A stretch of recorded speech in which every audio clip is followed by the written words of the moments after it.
Dieu, dans son amour, nous a laissé ses enseignements. Et tel que le Père que Dieu est pour nous, tel un Père, il nous donne des bons enseignements que nous sommes appelés à nous rappeler les uns les autres, à nous enseigner les uns les autres, pour garder souvenir de ces choses-là et pour les imprimer dans tout notre être et pour nous accorder avec ces choses-là et être en accord avec Dieu, avec la volonté de Dieu, et pour s'assurer d'être dans la volonté de Dieu et d'être tel qu'il veut que nous soyons, et que nous soyons devant lui, sous son regard, digne de lui. Et donc Dieu nous a laissé ces paroles-là. Et cette parole de Dieu dit: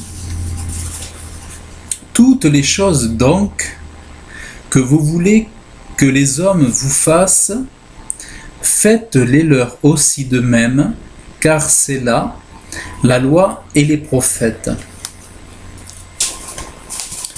Cette parole est riche. Elle est riche, elle est grande, et je dirais, je l'aime.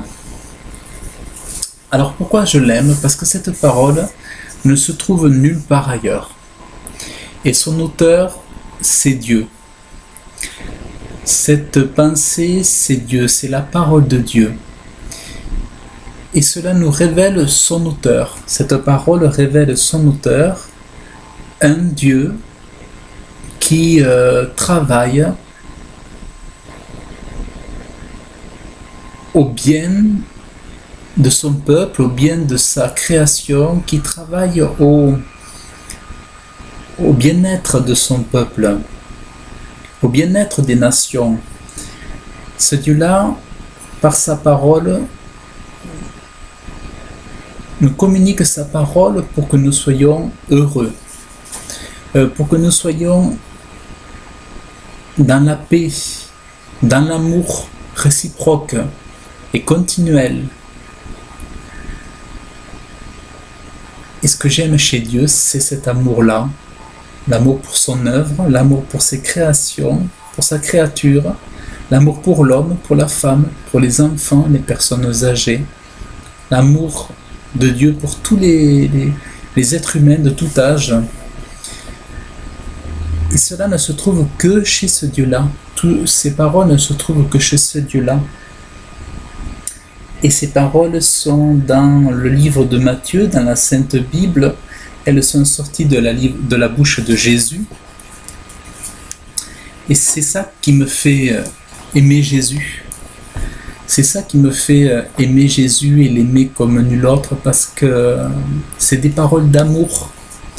Et ces paroles-là ne se trouvent pas dans la bouche des hommes, sauf quand ils sont porteurs de la bonne nouvelle et qu'ils racontent la gloire de Dieu et qu'ils proclament l'évangile donné par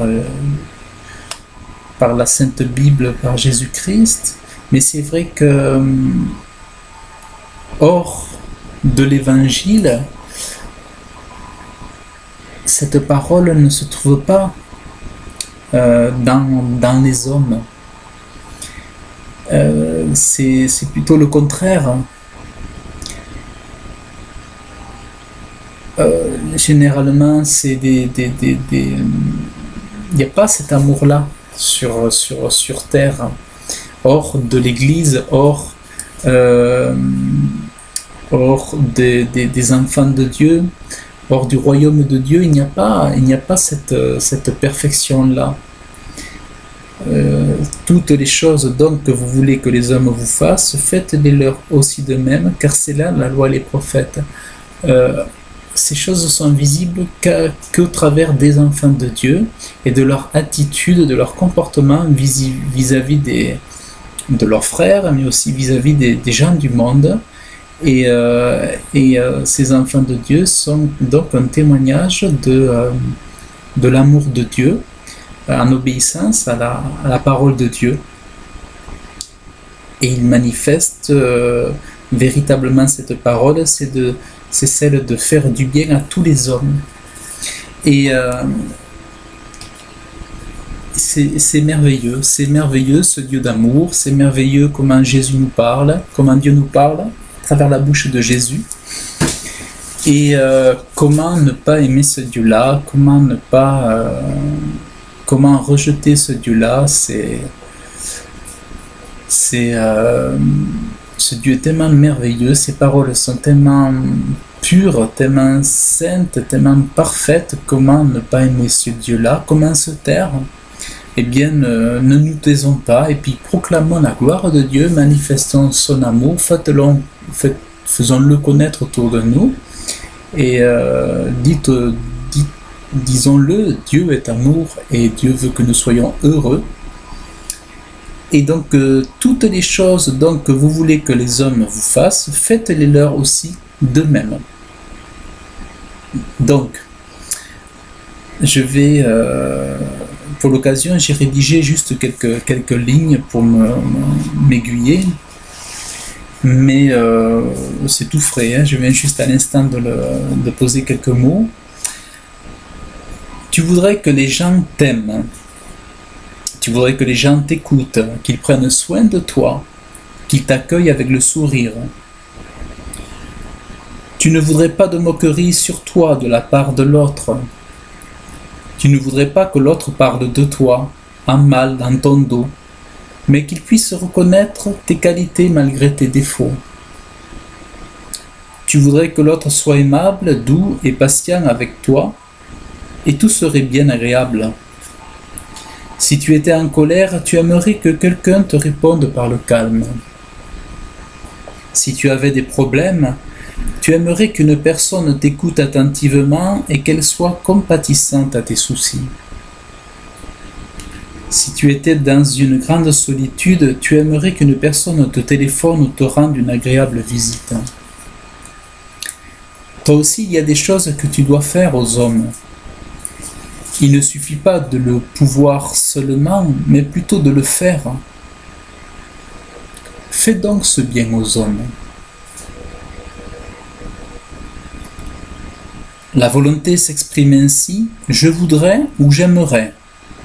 Mais ici, ce qui nous est demandé, c'est d'agir, de faire à l'autre, à celui qui est proche de toi, celui que tu croises, avec qui tu marches, avec qui tu travailles, avec qui tu vis, avec les membres de ta famille, avec ceux de ton travail.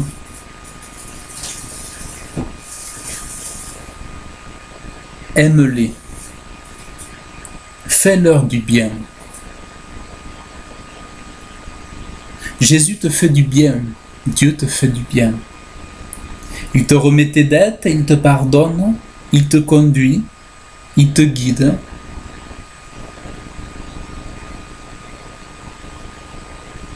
Fais le bien autour de toi.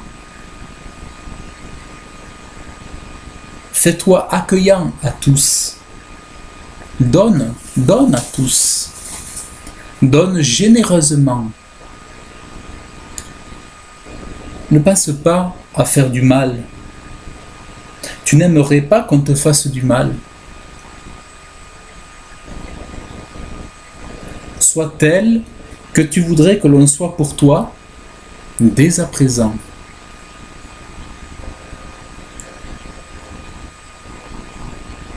Et c'est vrai que dans l'enseignement, Dieu dit toutes les choses.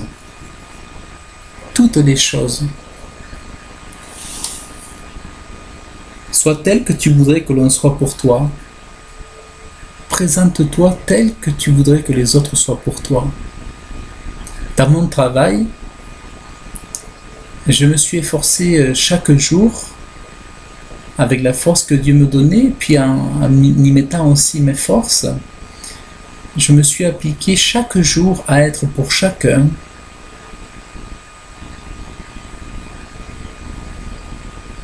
le plus agréable. Dans mon travail, j'ai essayé d'être j'ai pas cherché à être différent, mais j'ai cherché à être agréable. J'ai cherché à être aimant. Et j'ai cherché à être aimant de ceux qui ne m'aimaient pas. Et j'ai cherché à ne pas faire le mal que les autres me faisaient. Je n'ai pas rendu l'appareil à celui qui était méchant, je n'ai pas cherché à être méchant. À celui qui parlait dans mon dos, je n'ai pas cherché à parler dans son dos à lui. Mais j'ai cherché à être comme j'aurais voulu que chacun soit pour moi. Et en même temps, j'ai cherché à être aussi différent, singulier et représenté, parce que j'avais déjà avant confessé ma foi autour de moi, je voulais être aussi un exemple de pureté de vie et de bonne attitude, de bon caractère, un exemple dans le travail, en étant sérieux, en étant impliqué, en étant professionnel, en étant, si besoin, en ayant d'autres qualités, comme la rapidité ou d'autres aptitudes professionnelles. Mais je me suis appliqué à être honnête, à ne pas mentir, à faire aux autres ce que j'aurais aimé voir chez eux, ou ce que j'aurais attendu d'eux. Et même si je ne le voyais pas chez eux, je savais qu'eux devaient le voir chez moi, et que je devais être pour eux différent, dans le sens où je devais être pur dans ma conduite, d'être aimable, d'être sympathique, d'être souriant, et avec chacun, et chaque jour, à chaque instant. Cela n'est pas l'affaire de par moment, quand on a envie, quand on n'a pas envie, on n'y travaille pas ou on y renonce. Non, c'est à chaque instant, de tout temps, de tout moment, en toutes circonstances. Le but, c'est d'être accueillant envers tous les hommes, envers tous à tout moment, et de pouvoir être agréable à tous, sympathique à tous, dans son cœur en n'ayant aucun ennemi, même si eux ou les autres me considèrent comme leurs ennemis par leur haine. Mais moi, pour moi, il était important pour moi de n'avoir aucun ennemi et d'être en paix avec tous, d'être en paix avec chacun. Et après, si certains voulaient se faire mes ennemis, c'était leur choix, mais c'était pas le mien. Et à moi, c'était de leur pardonner, d'oublier leurs offenses, et ma gloire à moi, au-delà de leurs offenses et de leur inimitié, c'était d'oublier les outrages qui m'étaient faits. Et c'est pour ça que mon combat, selon la parole de Dieu, selon le commandement de Dieu, l'enseignement d'amour de Dieu, c'était d'être et de faire aux autres les choses que j'aurais voulu qu'ils me fassent, et d'être tel qu'ils voudraient, tel que j'aurais voulu qu'ils soient pour moi. Moi, je l'étais pour eux. Donc, cela aussi, c'est une obéissance à Dieu, et cela aussi est notre combat, notre lutte, pour montrer que nous sommes enfants de Dieu, que tu es enfant de Dieu, toi aussi, là où tu es, ce doit être ta lutte, et chaque jour, ce doit être ta lutte. Et que Dieu, qui te conduit, qui te guide et qui t'accompagne, te donne sa force, te donne l'esprit, la sagesse, l'intelligence, toutes ces grâces, parce que le trône de la grâce n'est pas petit ou n'est pas amoindri, on n'est pas réduit, mais Dieu donne abondamment, Dieu bénit, Dieu accorde tout ce dont nous avons besoin pour pouvoir pratiquer ces choses-là. Et c'est cela que le disciple de Jésus, le chrétien, doit vivre et doit être. Aimer, faire du bien, ne pas faire du mal aux autres, et donner généreusement, et puis surtout que l'amour soit le commencement de toute chose,